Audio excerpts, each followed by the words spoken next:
ఏ Ravi CPM Eluru జిల్లా కార్యదర్శి. Jangareddygudem, tea Narasapuram మండలాల్లో 1985లో కరాటం కృష్ణమూర్తి జలాశయం అనే పేరుతో ఎర్రకాలువ రిజర్వాయర్ని నిర్మించారు.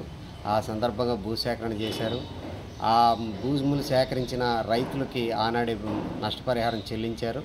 కానీ ఆ భూములతో వాళ్ళు వేరే చోట్ల భూములు కొనుగోలు చేశారు. అయినప్పటికీ ఈ రోజుకి కూడా ప్రభుత్వానికి అమ్మేసిన భూముల్ని వాళ్ళు అక్రమంగా సాగు చేస్తూ ఉన్నారు. ప్రత్యేకించి భూస్వాములు ఆ ప్రాంతాల్లో పామాయిలు, జామాయిలు, అలాగే కొబ్బరి తోటలు, మొక్కజొన్న తోటలు పెంచి వాళ్ళు సాగు చేసుకుని ఫలసాయాన్ని అనుభవిస్తూ ఉన్నారు. ఇది చట్టవిరుద్ధం. ఒకసారి ప్రభుత్వానికి భూములు అమ్మేసిన తర్వాత భూస్వాములకు ఎటువంటి అధికారం, హక్కు ఉండవు. అట్లాంటి భూముల మీద ఉంటే అనుభవిస్తే వాటిని ప్రభుత్వాలు దాన్ని సేకరించిన ఉద్దేశానికి ఖర్చు పెట్టాలి.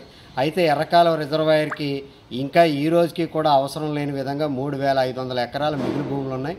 ఆ భూముల్ని ఆ ప్రాంతంలో ఉన్నటువంటి దళితులు, గిరిజన పేదలు ఏనాటి నుంచో కూడా మాకు ఏకసాల్ పట్టాలు ఇవ్వండి, ఈ భూముల్ని సాగు చేసుకునే అవకాశం కల్పించండి అని పదే పదే వాళ్ళు కోరుతూ ఉన్నారు.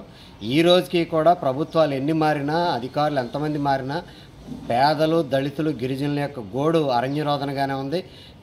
సంపన్నులు, భూస్వాములు మాత్రం దర్జాగా అక్కడ సాగు చేసుకొని ఇస్తున్నారు. వాళ్ళకి అక్రమంగా కరెంటు కనెక్షన్ కూడా ఇచ్చారు.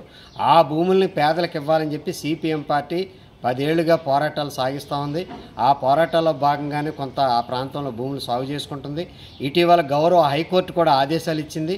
ఆ ప్రాంతంలో ఉన్నటువంటి స్థానిక దళితులు, గిరిజనులు, పేదలకి ఏకసాల్ పట్టాలు ఇచ్చి అక్కడ సాగు చేసుకునే అవకాశం కల్పించాలని చెప్పింది. అయినప్పటికీ దాన్ని కూడా ఇరిగేషన్ అధికారులు భూస్వాములకి తొత్తులయ్యి వాళ్ళు ఇచ్చే లంచాలు మేసి వాళ్ళని ఆటంకపరచాలని చూస్తున్నారు.